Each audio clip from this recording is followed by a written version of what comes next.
she handed the phone to my sister, and my sister literally was just like, Lex, Dad died. Hi, hey, hi. My name is Daniel, and this is The Death of My.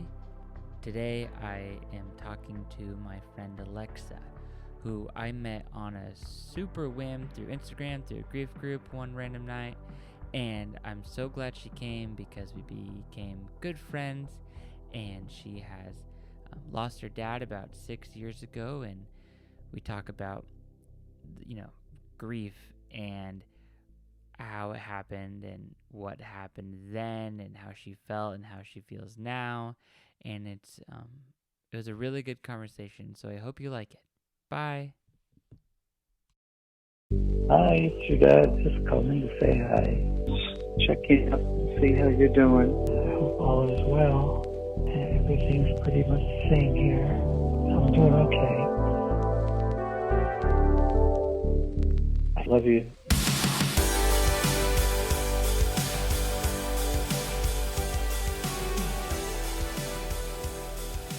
So my dad, to me, was literally the man, the myth, the legend. Like, he was this social butterfly that I used to honestly roll my eyes over, because I'm like, oh my god, we're at the grocery store, he's talking to someone else that he doesn't know, and we're here and he's talking to someone. And now I look back at those moments, and it's almost moments that I envied at the time because I didn't have that characteristic. And I think ever since he passed, that is me, where I could literally talk to a brick wall and have this conversation about anything, because I think that somewhere in my blood I got that from him.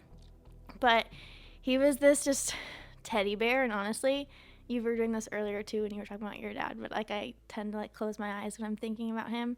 And I think a fear of mine after losing him is I'm going to forget what his his smile looked like, and what he sounds like, and his sense of humor, and if I'll forget the way that he hugged or the way he gave advice.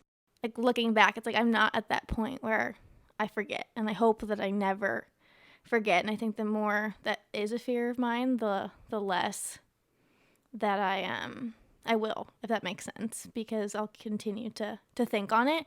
But literally just the most contagious person ever. He talked all about living the dream, and that was his motto, and I have really revolved my entire life around that now, where his dream was just the priorities that he had for his girls, which was me, my sister, and my mom, and the love and support that he gave not just us as family, but literally complete strangers. The support and love he gave was unlike anything. I have a tattoo on my foot that says, chase your dreams, not your kettle.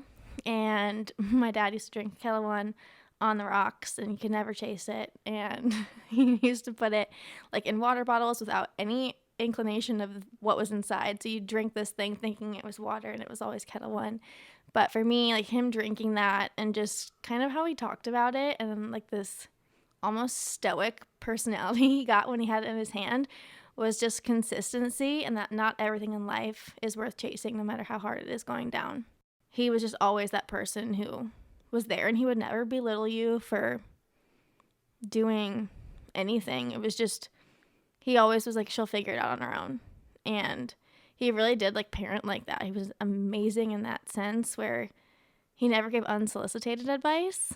But he was just there for you. You just had to be honest with him. And I think that has showed in my relationships with people. It's I just want that honesty and this parallel love and support. I think a lot of times we can't expect out of people what we would give them. But with him, it was always just this parallel. I just remember little memories when he coached my softball team, and we were jumping on the bed, and at the time he had a Palm Pilot, and I was sitting on the bed and fell right into the cooler that was no longer ice. It was just straight up water, and it sat in there for about an hour. But I didn't get in trouble, because he was she was having so much fun with her friends jumping on this bed, being a 12-year-old at the time. And that's what he cared about, was the smiles and people living that way. Who are you? Well, my name is Alexa. Alexa? Yes, not the Amazon. Huh. I'm much better. I've been here longer. I'm way cooler. But that's just my name. I'm a lot of things. Who died? Whoa. I mean, that was good. I never used that word. So every time you use it, I feel like I'm getting sucker punched, if I'm being completely honest. My dad. How did he die? Killing me with that word. He had a heart attack. Unexpectedly. What happened? My dad was 49 years old, and literally in 3 seconds went from being fine to no longer being here at all. At the time, so I'm from Ohio, and at the time I was living in Las Vegas. So I didn't necessarily see my family all that much, but I luckily saw my dad a week before this had happened in Florida. But basically, the night that it had happened, I was at work, and like that eerie feeling when something's Sure. up, but you don't know what's up. Mm-hmm. So my mom had called me twice, and I called her back on my way to work. She didn't answer. I go into work, and my manager was like, hey, we want to send the other girl home, like, go on a break. And we kind of stopped getting breaks literally months ago, so it was kind of weird that this was happening.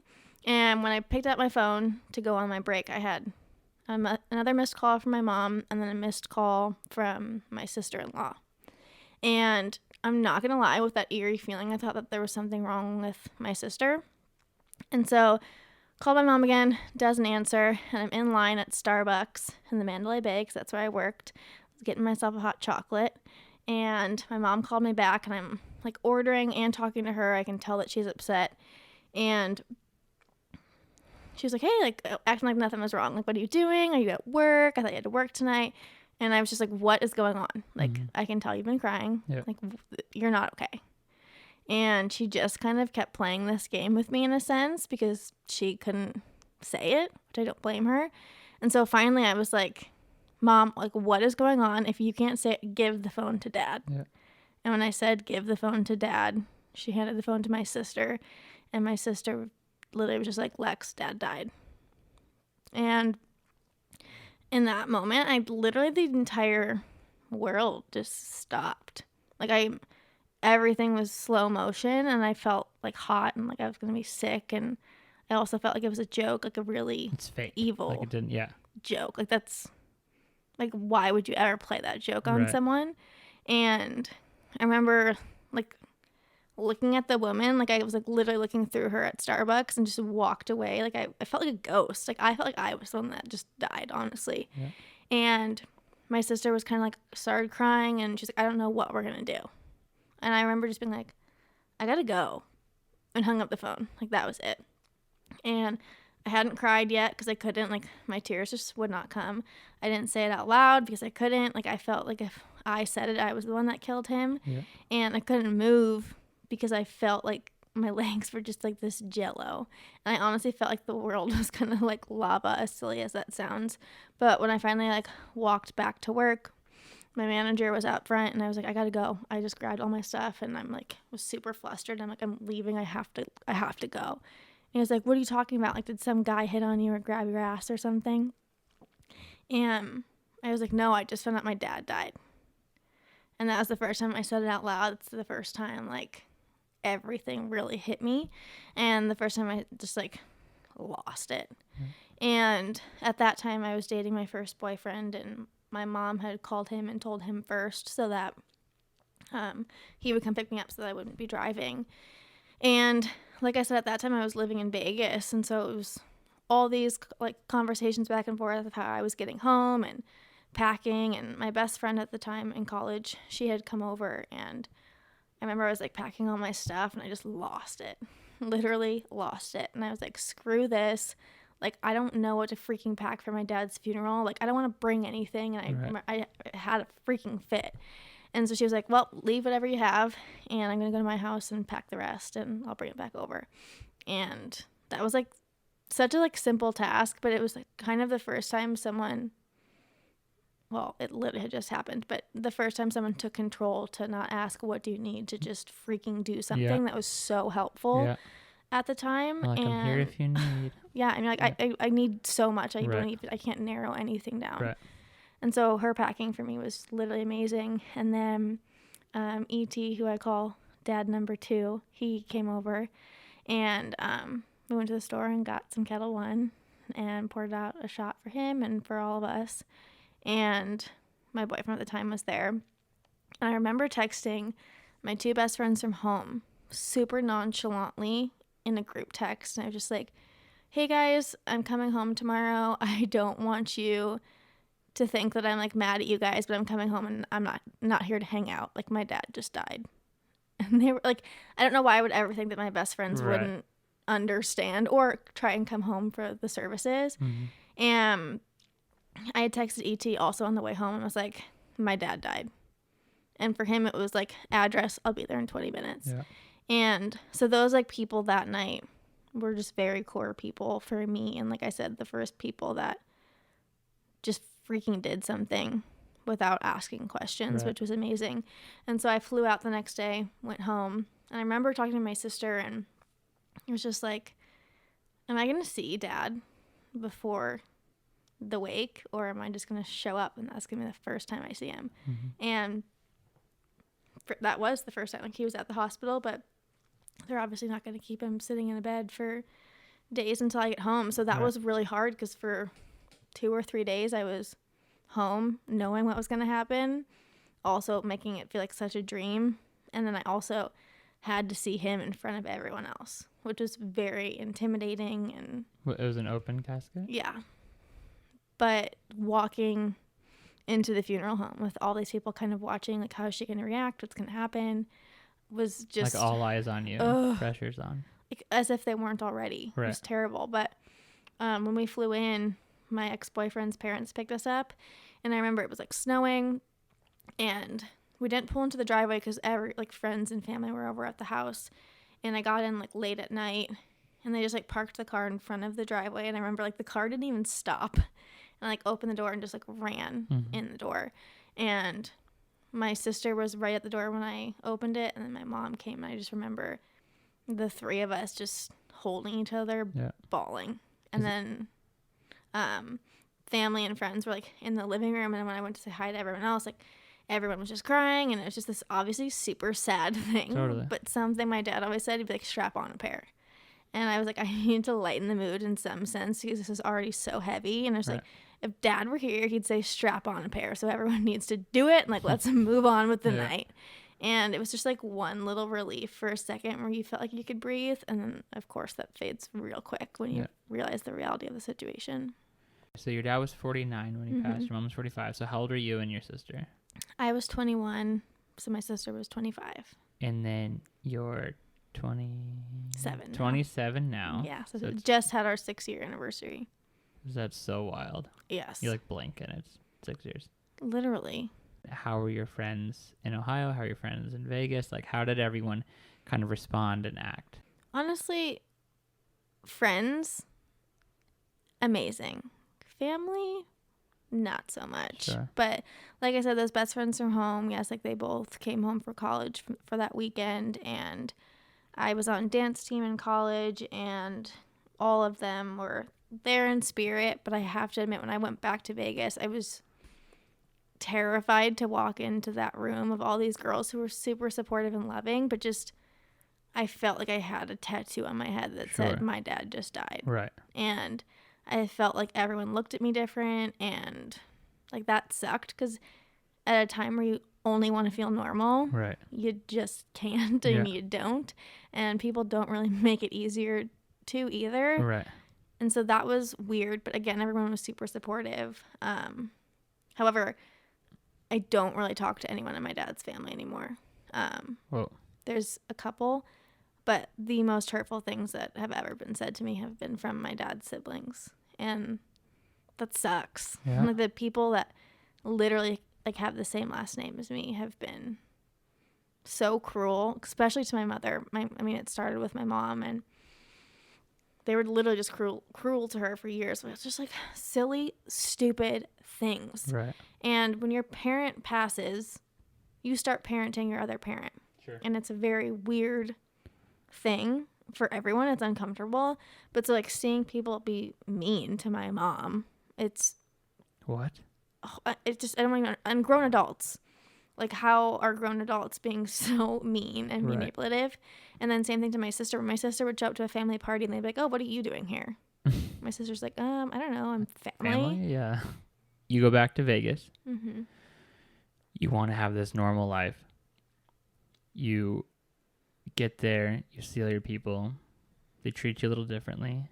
How do you feel? Do you feel like you are different?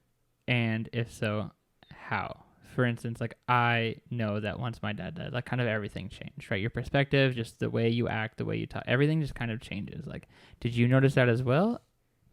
Yeah. I felt like I was the only one going through this at that age and that time in my life. And I was mad at the world. I'm like, how is this happening? I'm 21 years old. Like, my dad is supposed to be there at my wedding and when I have kids and when I graduate from college. And it's just, I was pissed. Mm-hmm. And I think, though, the biggest thing that I learned and that I noticed that shifted was just my empathy. Before, I just felt bad for people and sympathy, and I didn't really understand like what anyone was going through, because at that time, like, I was very lucky, and I don't even like the word lucky, but I was growing up where things kind of coasted. And when my dad passed, that was the biggest shift, is just, and sometimes it hurts how empathetic I am, because I literally feel on such an extreme level for people, or try to. Yeah. But that was a challenge. I think it's still a constant challenge. Like, people will reach out saying someone passed, and I'm like, ugh, it takes you right back. Yeah. It sucks. Oh, every time. I just saw there was a couple people on Facebook who, like, one girl, I talked to, like, I found out her dad died, and then a kid I grew up with, his dad died, and then I can't think of who the third person is, but I know that their dad, it was just so crazy. And it's all of a sudden, it's like, was this always happening and our eyes were just not open to it, and then we just didn't know what to do? But now that, like, our eyes are open, it's like we see it everywhere. Mm-hmm. And it's like giving us our calling, right? It's like living the dream. That's it, right? And like, I as well just want to somehow help people with grief and somehow just keep talking about it. And my new thing that I keep saying is, like, I definitely don't have all the answers to grief, but I think I found a huge one, and that is people and community. And I feel like the way that we're going to be able to get through this day by day is just in community with each other, helping each other. What are your thoughts about death and life and after death? And I grew up Catholic. I went to Catholic school for a couple of years. I made all my sacraments. And I have to say, after my dad passed, I was like, this is a hunk of shit. With no disrespect to anyone that doesn't feel that way. Yeah. But I really questioned everything. And it's not something I have fallen back to. I'm extremely spiritual. I believe in energy. And I 100% believe everything happens for a reason. Sure.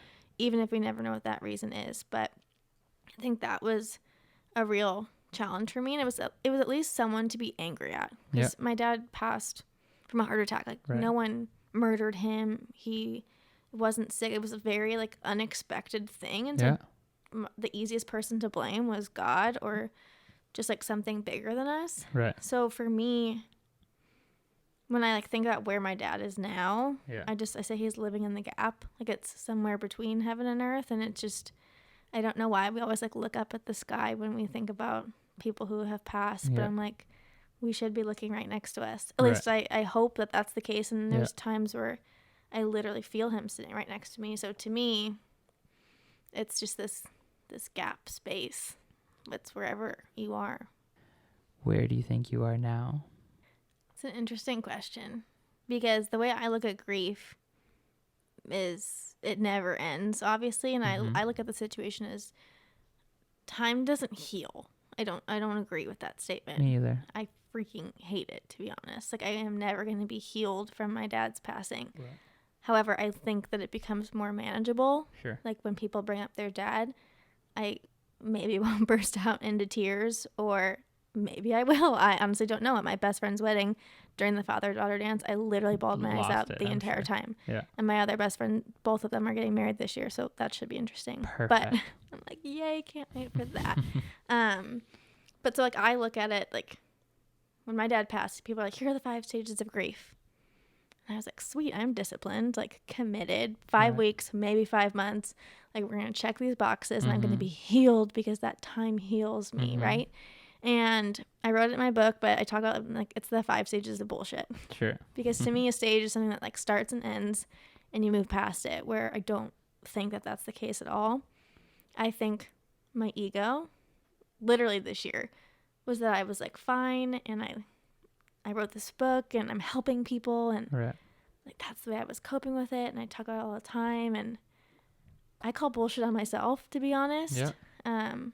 Like you and I, how we met, that was the first time I had ever gone to a grief group. It took me literally 5 years and 1 week until the 6-year anniversary to strap on a pair and go talk about this thing with people who understand. And so I think I'm at this stage-ish process part, I don't know, season of grief that I'm trying to face it a little bit more. Cool. Like I said, I love talking about my dad, but forever sitting across from me right now, I'm like still sweating, like I keep saying. But so it's just this interesting space, and I think a lot of times because it's been 6 years, I do think about that fear of losing out and missing forgetting, missing on these memories, whatever. And I think about death all the time. Lately it's like I have very morbid thoughts, I feel like, and I think because so many people are like, well, if this happens, it won't happen, and the reality of the situation, and I know it, is that it could happen. Anyone, anytime. Literally. Friggin' sucks. Walking across the street. I literally live in a van, like driving anywhere. Like this, it can happen so many times, and I would notice myself like driving to things I don't necessarily want to, and I'm like, if I die right now, I'm gonna be pissed. Like this is not how I want to go. Exactly. Or just like little things, and for a long time I thought that was unhealthy. Or I talked to in grief about this unhealthy relationship I have with the number 49, and how, because that's when my dad passed, I essentially put that timeline on my life where I'm like, I don't want to get married because my husband's going to die at 49, or I can't have kids because their dad's going to die at 49, or if I don't get this done by this age, I only have till I'm 49.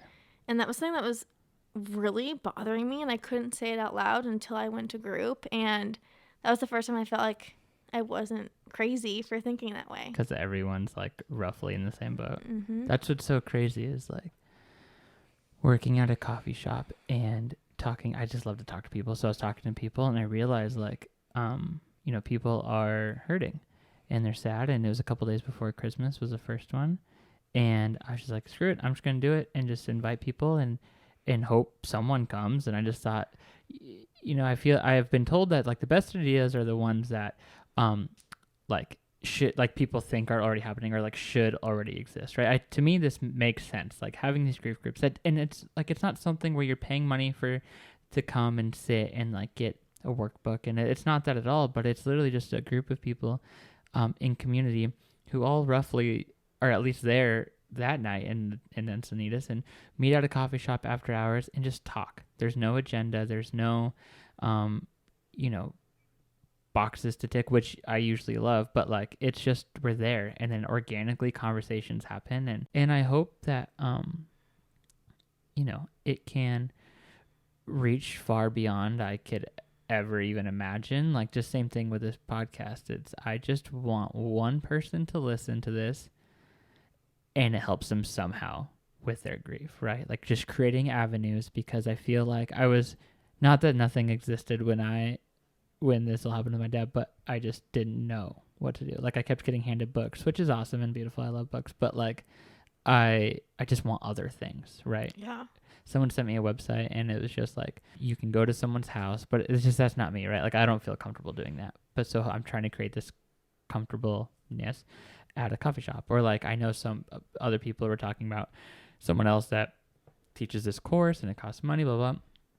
Great. Love it. That's just not what I'm trying to create. And I just want to create something where people can come and just be them, you know, and like you can't. It was like so random. Like someone, like I posted something on Instagram, and then a mutual friend of ours sent it to you, and you were just coincidentally in town, and timing lined up. Like that's crazy. Yeah, and I was going, and then something came up, and then I canceled 10 minutes before, and I'm not kidding, I literally ran there, and then I remember I passed the coffee shop, and I didn't know anyone, so I was like, I don't know, because the chairs were already up. I know, yeah. And I walked down that dark alley at night. I was like, oh God, and I'm stressed. I'm sweating because I just ran, and clearly I just sweat. I've talked about it, I don't know how many times. Awesome, Alexa.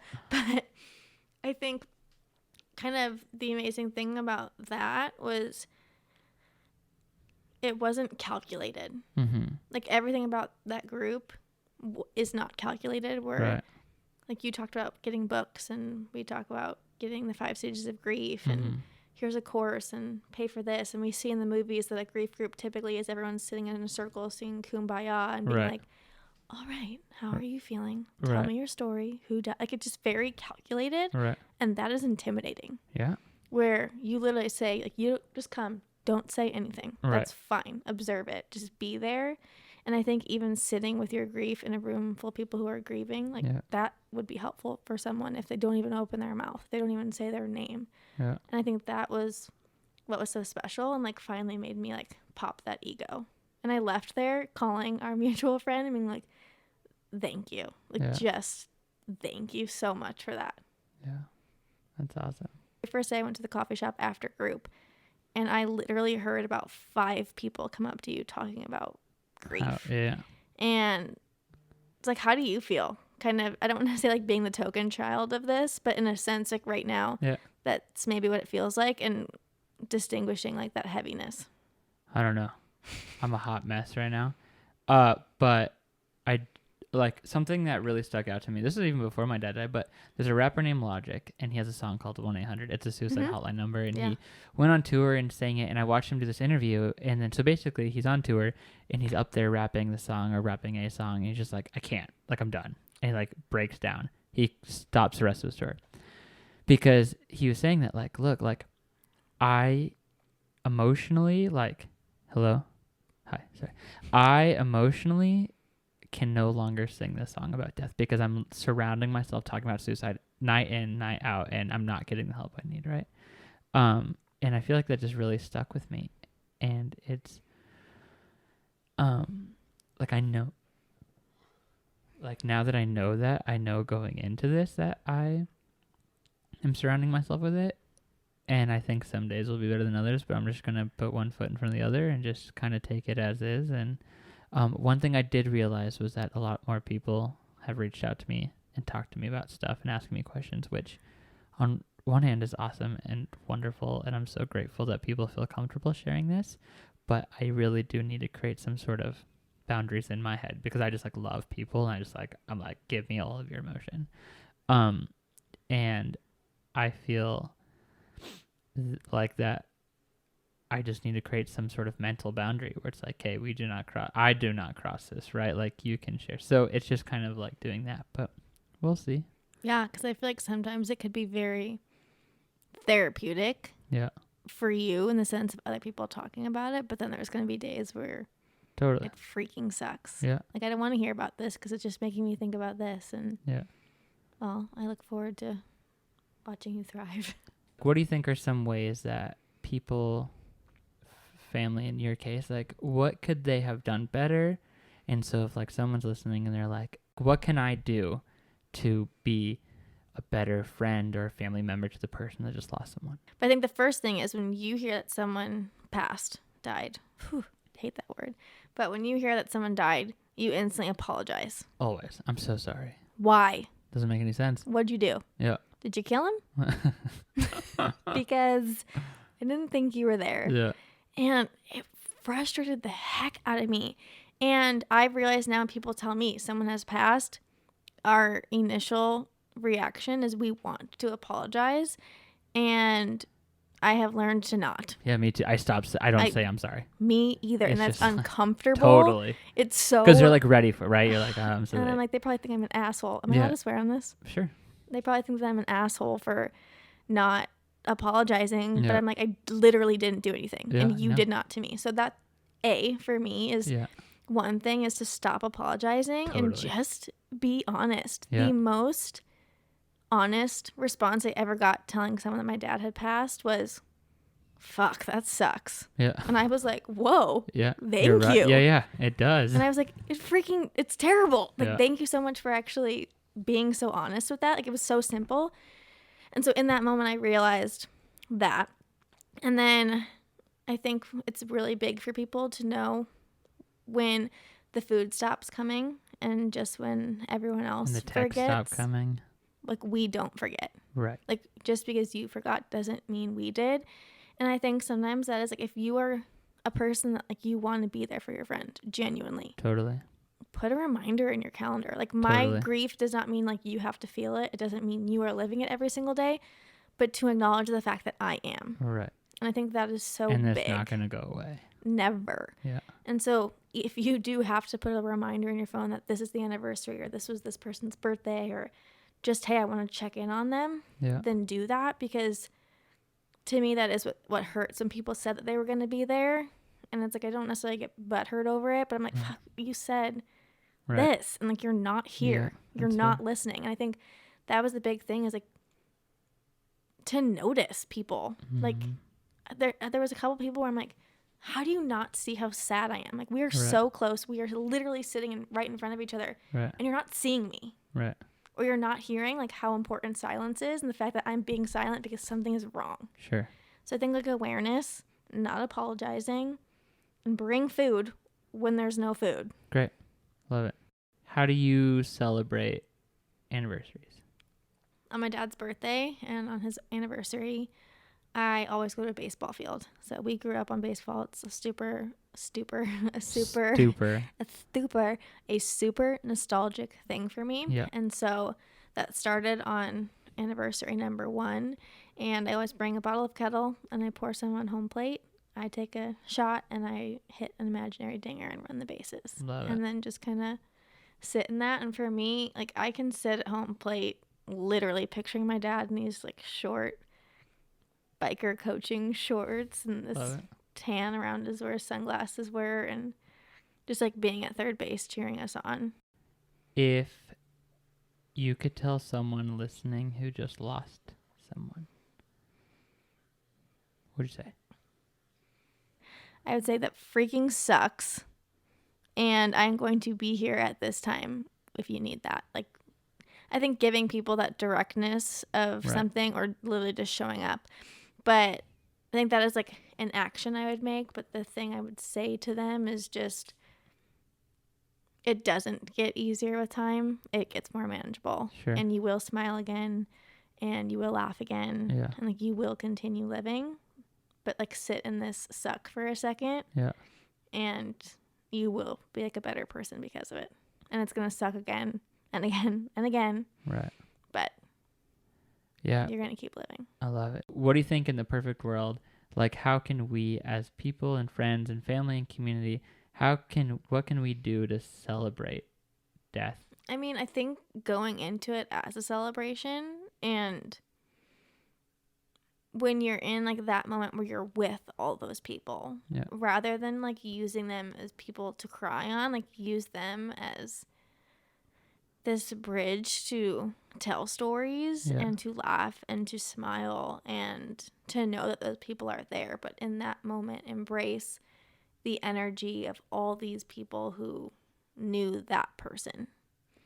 I know for us, when I wrote my book and when I had my book release party, it was like 3 years later, every single person who went to the wake and the funeral, like, they came. And that for me was so cool, because it was like finally this celebration for my dad. But how cool would it be if that was just the initial like funeral? And it's hard. Like, I don't know how that necessarily would go, because we live in a society where it's not supposed to be like that, in a sense, where we're supposed to wear black and cry and cry here because it's your only time to cry. But it's like, no, laugh here, because there's so many people to like continue that belly laugh. For sure. And then do the things that person loved. Like, my dad's baseball players which this was a surprise to me, that when we walked out of the church, like they made a thing with baseball bats that we walked under. It was one of the most emotional experiences, honestly. Awesome. But it was such a cool like celebration of what he loved and like the people that he loved and this community that we had. And so things like that I think would be so special rather than like don't have to like throw black roses. Not that that's a thing, but you know what I mean. No, for sure. So like having the people around you just help celebrate it, whatever that person liked to do. Thank you so much for doing this. I really appreciate it. Thank you for sharing. You didn't cry, and that's okay. I didn't cry. I almost did in the beginning. But we're here. You probably got a shaky voice. It's okay. It's great. But thank you. You're welcome. Bye. That was cool, huh? Yeah, she's very good at speaking. She is. She killed it. Yeah. It was awesome. And I feel like there's just so much to take away and so much to learn. What do you think?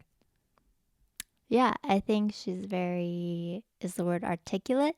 Yep. And she's very good at storytelling. And Yeah. I think, like, even with your story, there's some similarities, which is kind of cool because obviously it was both your dads that died and then just how it's, like, the very suddenness of it.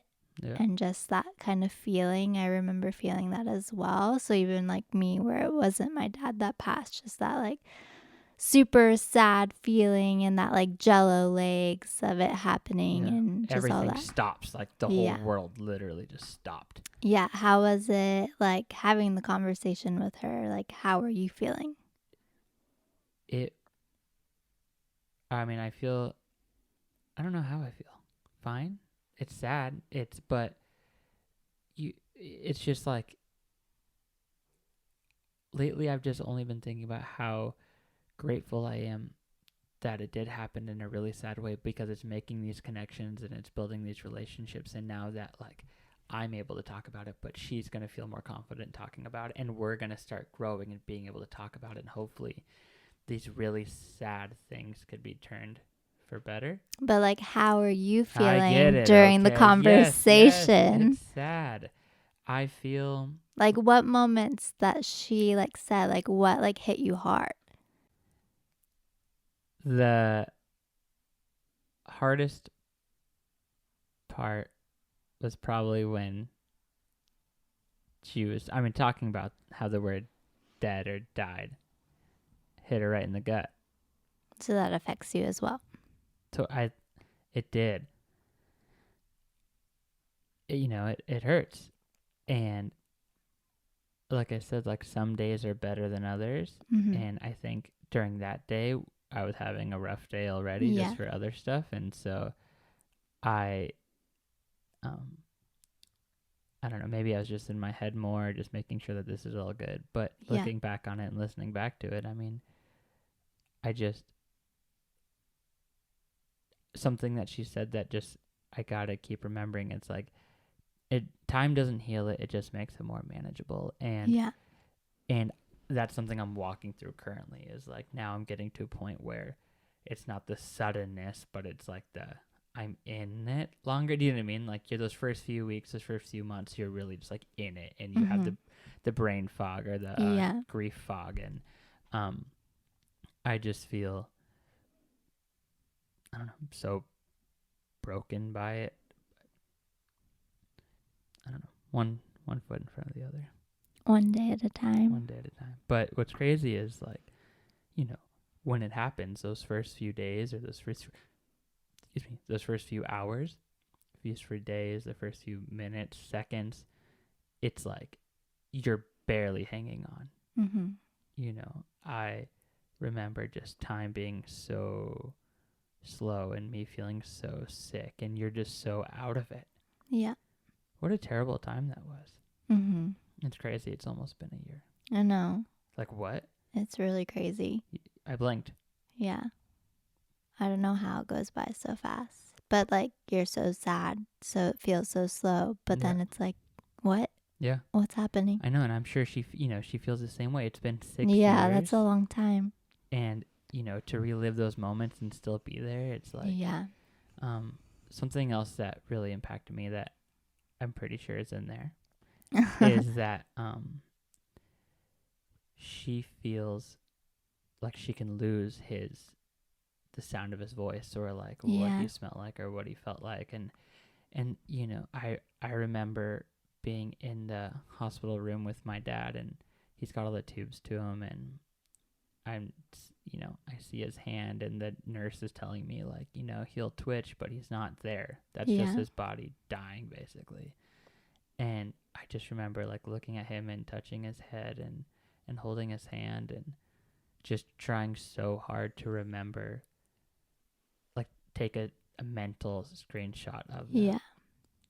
and just to cherish that forever. But honestly, it's so sad. And do you feel like you can, like, for me, when you're describing that moment, like, I can vividly see that Right. day Yeah. so well, but do you feel like it's hard, like, remembering stuff past that, like different memories? Does that make sense? Yeah. Or during that time? No, like just of him.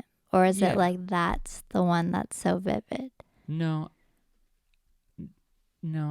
lately I haven't really been thinking about it, but I didn't even tell you this yet, but the other day at work on Friday, I was just sitting down for a second. I looked at the photo of my dad and I started crying. Yeah. At work. I was working by myself. What picture was it? It's the one when I was a kid and, like, we're in Mexico. It was like the one hanging up at the shop. Yeah. And I just broke down because it's just so sad, and, like, life keeps going by, and then you, like, kind of are able to slow down and just look, and it's just like, the thought that he'll never be here again, or I mean, it's all consuming, right? Like, the thought of his death, and, like, I guess right now I'm trying not to picture it lately, like, have these memories, because it's just so sad, and I feel like I'm not giving myself enough time to sit in it, because I keep trying to keep going, and this is the same vicious cycle I feel like I've been going through this whole time. But it's just really sad. Yeah, but I think now that you're doing this podcast and we're having this section, I think it's a good, like, break for you to just, like, focus on yourself, because you are always about, like, other people, and like, I think this is great because it will bring comfort to a lot of people. But, like, this little section just to, like, check in with yourself and, like, be real and, like, talk about things, so is probably good for you as well. So we could just both sit here and cry. Yeah. Cool. It's good. Okay. Well, thanks for doing this. Are you the outro music? Yeah. Okay. It's been real. Thank you. Love you. Love you. Love you. Bye. Bye. Hi. Hi. How are you? Good, how are you? Hi. How are you? I hit the thing on accident. One more time. Hey. Hey. How are you? Hold on.